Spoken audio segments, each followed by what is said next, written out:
Welcome to Breadboarding. This is video 49 in the Breadboard 8088 PC series, and this is the fourth part of building a CGA compatible video controller on breadboards. So the project so far has built out a basic Nanocomp 8088, which just had a 7-segment display and keypad, and then we built a basic floppy disk PC. So this had a monochrome display adapter, floppy disk controller. We're able to boot early versions of MS-DOS, so MS-DOS 3.30. The next stage then is building ourselves a basic Windows PC. So we've already built the IDE disk controller and got MS-DOS to boot off the hard disk. And this phase really we're building out the Colour Graphics adapter video controller, and that will hopefully allow us to run an early version of Microsoft Windows.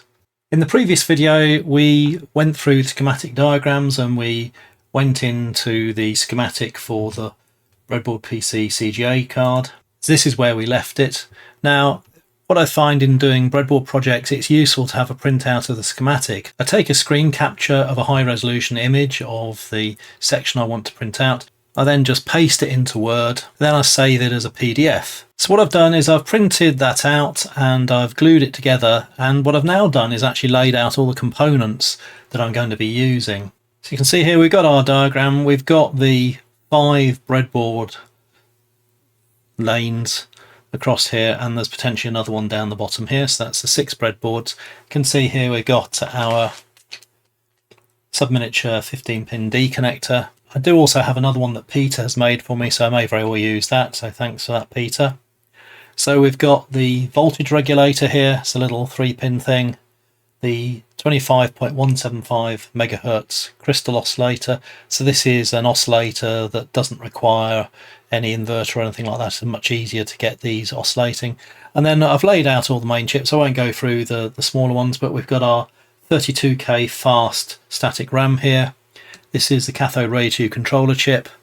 This is our 8K EEPROM, which is going to be used for the character generator, and this is our video digital analog converter over here. And then these are just combinations of programmable logic devices and various latches and flip-flops and things. So what I'm going to do is to now lay out the boards, and we'll check to see whether all these chips will fit on our standard breadboard. So if we look at the standard breadboard, we have, I think, about 64, 63 connections up and down. So I'm going to lay those out. We are going to need to go through, and the breadboards here are going to need to trim one of the power rails off, so when we put them all together then we only have one power rail between the breadboards. So I'm going to do that in a minute, and then we'll be able to lay out the project and actually start wiring it all up. Okay, so I've got my breadboards here, so these all new breadboards here, one's already out of the packet. And what we need to do here, just need to be careful to get these the right way around. So generally tend to have the diagrams with the red power rail on the left hand side, and this does mean that the numbers start at the top and then work the way down to the bottom. I know once or twice I've done some parts of the board the wrong way around, and then it sort of makes it more difficult to clip everything together.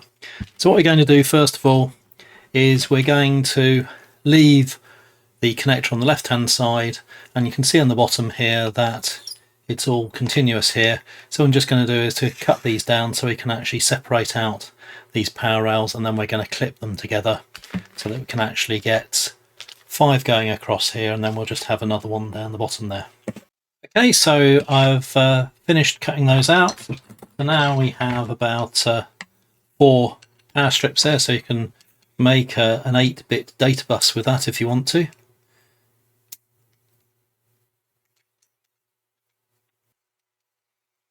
There we go, there's an 8-bit data bus should we want to use it. So these breadboards, so these are busboard prototype systems breadboards. There are other breadboards, good quality ones you can get. But I must admit I use these ones, I buy them from Mouser, and if you buy them I think in tens then they come with a bit of a discount. And rather than buying the bus bars separately and these boards separately, it's easier and cheaper just to cut them up in this way. They do come with a bit of oil on the back, and if you want to you could peel the backs off these and put the metal on the back, but I haven't really found that that's been necessary so far. So what we're going to do now is to lay out all the components using the schematic and check to see if we can actually fit all of the chips and things where we need to put them.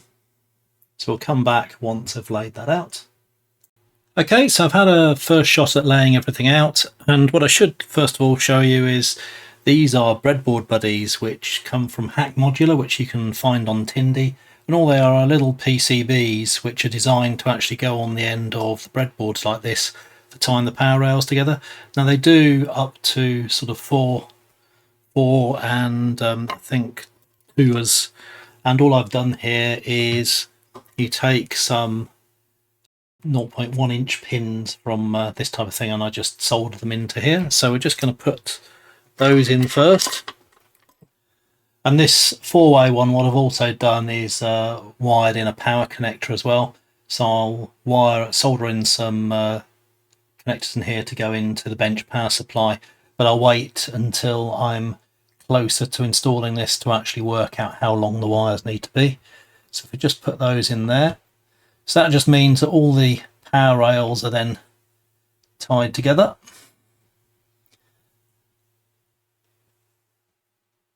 We'll just do the lower ones. So the power comes in here, goes down to all these rails, and you'll see also I've made these 2 connectors down here. These are useful for tying 2 boards together. So all this basically has is 2 pins for either bus for this side, and then we just need 2 staggered pins to go into the bus bars down the bottom here.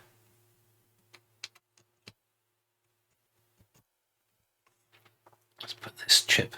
I haven't pushed any of the chips actually into the sockets yet whilst I'm still moving around. So that basically holds the board together. And if we just put in the rest of these Breadboard Buddies, so it's always worthwhile putting these in, otherwise you put the chips so that you haven't got enough space. And then finally we need the Breadboard Buddy for the bottom of the board there. So I've laid this out. I have made a few changes to the schematic. So I had put the crystal over here, or the oscillator over here. It wasn't quite enough space. And I've also moved the colour register from over here to over here. And there were a couple of the chips here that I've swapped around, and I'll explain why in a minute. What I also found is the VGA connector that I had here, the commercial one, the one that Peter's made has actually got a higher density connector on there, and so in fact it takes probably about 50% of the space. So I'm going to be using Peter's one here because it just allows a bit more space up the top corner here. So I'll just slide this off. So I actually have a proper breadboard here, and I use that for sliding the breadboards off if I need to move things away. So what I can see here, I've shuffled a few of the chips around, and the reason for this is that this was a status register, and really that didn't need to be nearby the shift register and the character ROM. So in fact what I've done is I've moved the status register over to here. This was the latch to do with the 640 2-color graphics, so I've moved that to there, and I moved the character latch up there. And we'll see when I highlight the bus connections in KiCad, you'll see that it means that the connections for the various buses are actually closer together, and it should result in shorter and fewer cables needing to connect everything up. And then finally down the bottom here, the colour register here I've moved over here, and the clock crystal I've moved back into here. So I've made those changes to the KiCad diagram, so we'll just have a look at that now. So here's the KiCad diagram. You can see I've shuffled a few things around here, there, and these ones here. Now if I highlight some of the buses, so this is the video data bus, so this is the output from the video RAM, and you can see now that these 2 latches here have actually got the bus connections together. We need to have probably a connection from there to there, and then one from there all the way down to here, which is where the RAM is, and then another one over to here. And if we look at the data bus connection similarly, today we've got the data bus coming in here to our bidirectional buffer there, and then we've got 2 chips there connected. We're going to need to take something from there down to the video RAM down the bottom, over to our CRTC here, and then another one up to the video digital analog converter, and then another one down here and here. So what it should allow us to do is to, with minimum numbers of ribbon cables, to be able to connect these up and make sure that the cables aren't overly long. The fact that we've got a buffer here should mean that the signal characteristics should be okay within the context of this. So I think the board layout is pretty reasonable now. I have checked against the original MDA design, so there are one or two areas which were quite busy with wires going between the chips where I've made the spacing of the chips so that there's a bit more space for where the wires are a bit busy. So we should be okay now to start wiring everything up. So what I'm probably going to do is to start with the connector over the left hand side here and the video output logic. We'll then probably do the CRTC and some of the buffering and the I/O decoding. And what this will allow me to do is to, once we can write to the CRTC and the palette, we should be able to do some basic tests to make sure we get colour bars and things coming out before we add too much of all the other logic down the bottom here. So we're going to aim to build it in not quite so many steps as I did with the monochrome display adapter, but it still makes sense to make sure that we've got the basic I/O decoding, clock circuits and the palette and the CRTC working before we worry too much about getting all of the video RAM and all of the shift registers and all the video logic down here all working. So we're going to build it up in a couple of stages over the following videos. So I'm just going to make another copy of the diagram. Now what I have done is already captured this diagram using the monitor at 4K resolution, but my OBS configuration is not set up for that. So what I'm going to do is I've got it in the clipboard, just going to paste this into a document that has the layout and the margin set at narrow. Just paste that in here. Okay. I found this to be one of the most reliable ways of doing this without wasting too much paper. And then we're going to save a copy as a PDF.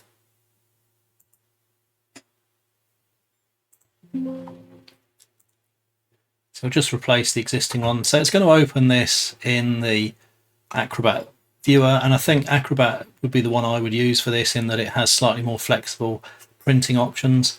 And then what we need to do is to go into here, into print and poster.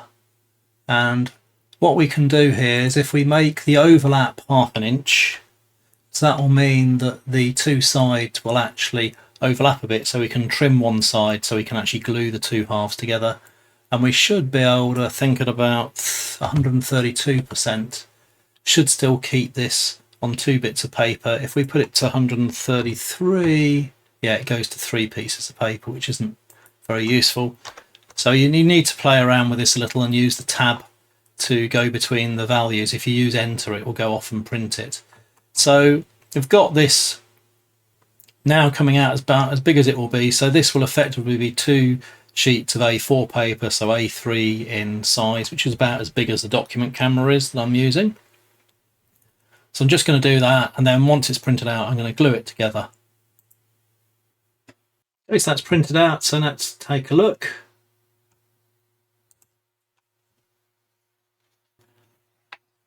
Here are the 2 sheets. We'll just focus it.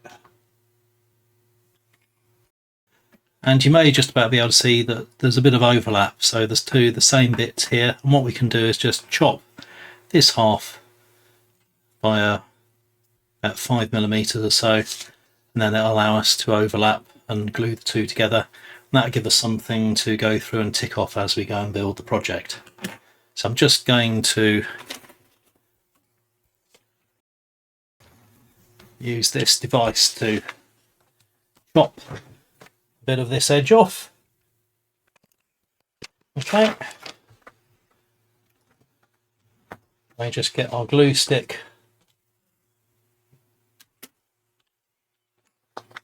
just glue down here, and then we just overlap this so that hopefully we get it to about there, I guess. So that will be pretty much a nice large diagram to work from. Just put this underneath that. Then we just need to be careful to match things up. And there we have a nice large diagram. And although I will work from the KiCad diagram, when I am wiring things up I quite often use the tracing feature of the KiCad diagram, but it's useful to actually tick things off in here so that you can just keep track of how far we're going. So we're going to start over here. What we also need to do as well is just have a look at the chip labels that we've been using for the project. To produce the chip labels in Inkscape, this is a scalable vector graphics program, and these are all of the various chip layouts that I've done already. Some of the PLDs I'll need to do as we go through the project. I won't do the labels for those until those are finalised, but this has got a lot of the chip labels here for the CRTC controller, the video DAC, and all the various memory chips and things. So I've already got all of those there. So all we need to do is to make sure we've got the right page selected, click export, and that'll produce a PDF. So have a look at that PDF. Now you can see here now we've got our chip labels. Now the only thing to be aware of the chip labels, if you do make use of these, and there are earlier versions up on GitHub, if you do want to make use of these, the only thing you need to be aware of when you come to print it out, you need to make sure you don't have any scaling. So when we choose this, we don't want fit, we want actual size. So if you do this with actual size, print in black and white, and also high quality. And this means then when we print these out, because some of the text is very small, it should hopefully be more readable. So printing out in best quality, actual size, and then as we go through I'll stick the chip labels on the various chips as we start to use them. So if we have a look at the chip labels, those are all printed out. So all we need to do is to cut them out and stick them on the chips using the glue stick. Sometimes they do come off and they need another round of glue on there, but in general they should stick on for quite some time. That helps to make sure that we don't make too many mistakes when wiring things up. So there we have it. We've probably just about done enough for this video, so I'm going to leave it here with the breadboards actually on a breadboard, and then in the next video what we'll start to do is to start to wire all this up and to start testing the timing and video output circuits before we start wiring up all of the memory and registers and things like that. So if you don't want to miss out on future videos, then please hit subscribe, and if you could hit like, it just helps to make the videos available to more people as YouTube makes them higher up the rankings. Thanks for watching.